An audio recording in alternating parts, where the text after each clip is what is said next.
JP, I'm going to ask you a question that ordinarily I wouldn't do in polite intellectual circles. Let's have it.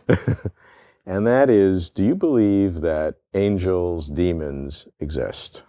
I don't believe they exist. I know they exist. And there are two reasons. So the first one is that I'm convinced Christianity is true. So this is a system-dependent belief. Mm-hmm. If Christianity is true and Jesus rose from the dead, then angels are real.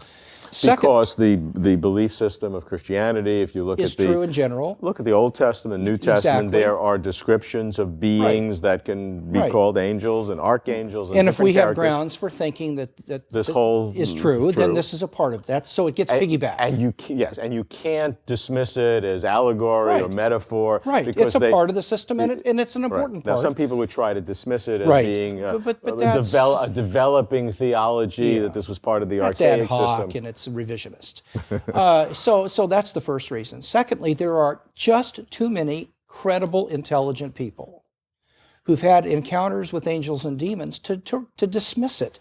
I mean, Peter Shockey did a documentary. He was on the Oprah Winfrey Show, and he wrote a book on it, on Rumors of Heaven. And he interviewed people that have had real encounters with these. I myself had an encounter with 3 angels that was very, very real. Wow, we're dealing with a lot of stuff now. Let's get into it. First of all, being on Oprah Winfrey is not necessarily a demonstration of truth. Fair. Now, I'm more interested in your encounter with 3 angels than I am what happened on Oprah Winfrey. Yeah, I'll tell you what happened. I went to a church 2 years ago to speak, and a woman came up to me afterwards and said, Dr. Moreland, you're going to think I'm crazy. But I'm telling you, while you were speaking, there were 3 angels. 2 were standing on either side. There was a third one taller than you, standing over your head, and they had white robes, but I couldn't see faces in them. And I thought, thank you very much, ma'am. You're a very dear person. Let me get out of here. 8 to 10 months later, I was going through a very difficult emotional time, and I was laying in bed one night, and I said, Lord Jesus, I don't know if those angels were real or not, but if they were real, would you send them back to me, and would you let me know they're here to comfort me? Went to sleep that night. Robert, less than a week later, I get an email from one of my graduate students. This guy is a graduate student in philosophy. His wife's doing a PhD in philosophy. He's a rational guy. He sends me an email and says, Dr. Moreland, I've got to tell you something, and I don't know how to tell you this. I've asked 3 or 4 of the grad students if I should let you know this. But he said 3 days ago in class, for 10 to 15 minutes, I saw 3 angels standing around you. There was one on either side of you. There was one standing behind you that was looking over your head and taller than you are. And I know for sure I saw them. And if you want me to come and tell you about it, I'll do it. Well, I mean, I was blown away. I never told anybody about this prayer request. The odds of me asking God to send 3 angels to me and letting me know about it, which, by the way, I had never done in my life up to that point, and having someone walk up to me with less than a week later and say, I saw 3 angels. Well, he brought a picture of it. And I interviewed him in the office, and he said, listen, I respect you so much. I would never tell you this if I wasn't sure. I rubbed my eyes. I said, well, why didn't you say something in class? He said, I was scared to death. I didn't know what to say. I thought you'd think I was crazy. Well, he pulls out the picture. And the angels are exactly like this woman described them in this church. Now, I believe... Was it a drawing that he did? It was a drawing. He showed me where I'm lecturing. He was sitting over near the windows on the wall. I know where he was sitting in the classroom. He showed me, and there was one on either side, and there was a taller one standing behind me. Don't these angels ever want to have different positions? They're required to be in the same place? Well, actually, what was interesting was that if he were simply making this up, number one, I don't know how you explain the coincidence with the fact I just asked God to answer that prayer less than a week earlier. Did you ever tell anybody about your encounter with the woman? No, never told a person. Anybody else overhear her tell you that? No, because that was up in Seattle, Washington, and all this is down in Southern California. There was no way that this guy could know anything about that. This is, at the very least, an unbelievably improbable coincidence. And I believe the most reasonable explanation is that he actually saw something. And I asked him, do you see this stuff regularly? And he said, no. He said, I've never seen anything like it in my life. He said, in fact, I was afraid to tell you. So that was an experience that's hard to dismiss. If this really occurred, and I'm not disputing a first-person account of anything, I certainly believe that you believe it. I respect you enough to do it. Sure. But I have to tell you, honestly, that this does not move me one nanometer in terms of my belief or non-belief in this. And I'm trying to think, why doesn't it? It should. I really respect you highly. And so many questions fill my mind when that undercut this as a demonstration. If this is real, if this is something that God does, why isn't it done more often? What was the purpose of it? You walk into you just don't see it? No, you walk into any church and you ask, how many of you have seen an angel at some time in your life? And you'll have 20% of the people.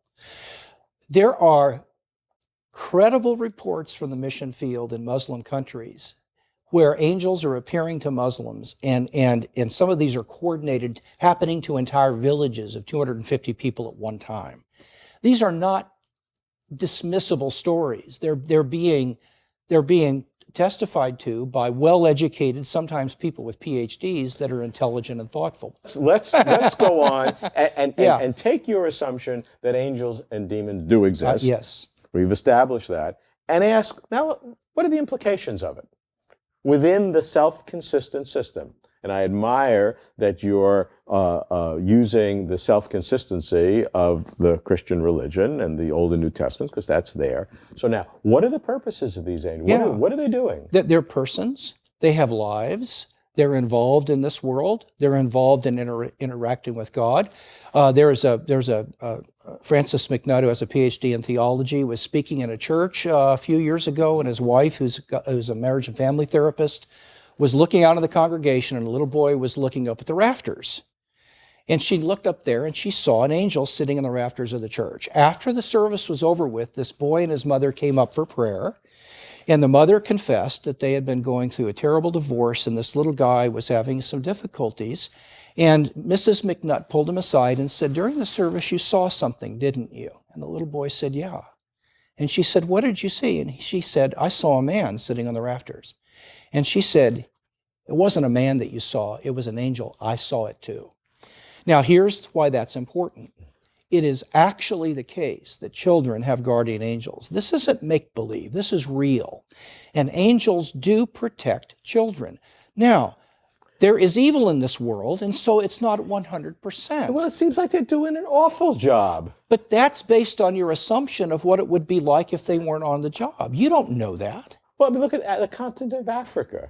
Well, what are those angels doing? What would it be like if they weren't involved? Why don't they feed these people instead of just watching them? You are making an assumption based upon comparison with what the world would be like if they weren't involved. I can't imagine it worse in some of those places. Well, then you need to go over in Africa and talk to Africans, because they will tell you that they have seen angels and that they have helped them tremendously. If they had more food, they wouldn't see so many angels.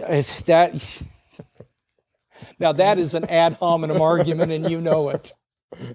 By the way, one of the reasons I believe in demons is because I know men with PhDs.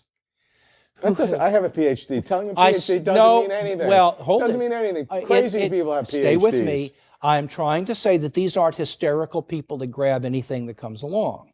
But they, in exorcising a demon from a person, had the demon say things about the individual that were embarrassing to him in front of other people that no one knew about. Now, when you get a personality charging you with an event that you did at a certain time in a certain place that no one knows about but you, and they're accurate, that is not multiple personalities.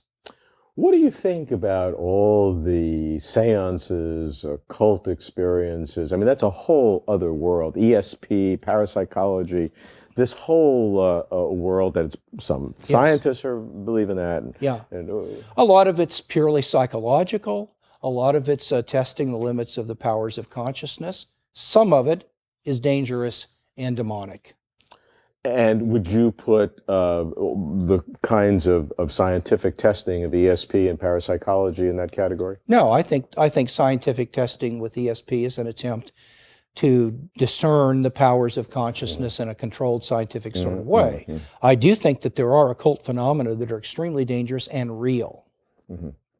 If I were trying to empathize and believe as you do, I actually could have more confidence in demons existing from some of the evidence you're saying than I do of angels. Right.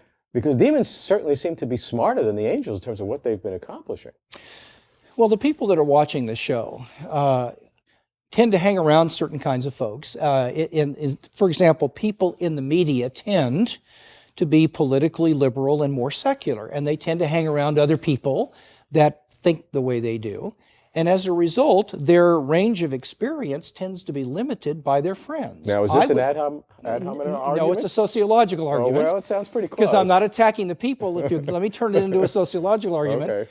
The point is that if people would get out among churches and talk to people, you will discover that there's an awful lot more of this going on than people in elite intellectual culture are aware of. They need to get lives and get out among the hoi polloi. Or the, I don't know what to call it hoi polloi, but people in those environments perhaps need to have their awareness level appreciated, so that some of the myths that they've been exposed to in their own cultures are properly evaluated, so they're not believing in falsehoods. And that's why I cited the fact that some of them had PhDs. And that gives me no confidence whatsoever. Yeah. Well, then you're arguing in a circle, Robert. Well, I mean, sometimes that's where you go, and maybe the subject of angels and demons forces you to do that. Well, I don't think if you ask people who've actually had the encounters and try to explain what happened to them without postulating real demons, this is just like postulating electrons. You see a range of effects and you come up with the best explanation, and some of the phenomena can't be explained well unless you postulate they're angels. Is there a finite number of angels? Yes. About how many? I have absolutely no idea. Is it more than 100? Yes. Is it less than 1 trillion? Yes. Okay, fair enough.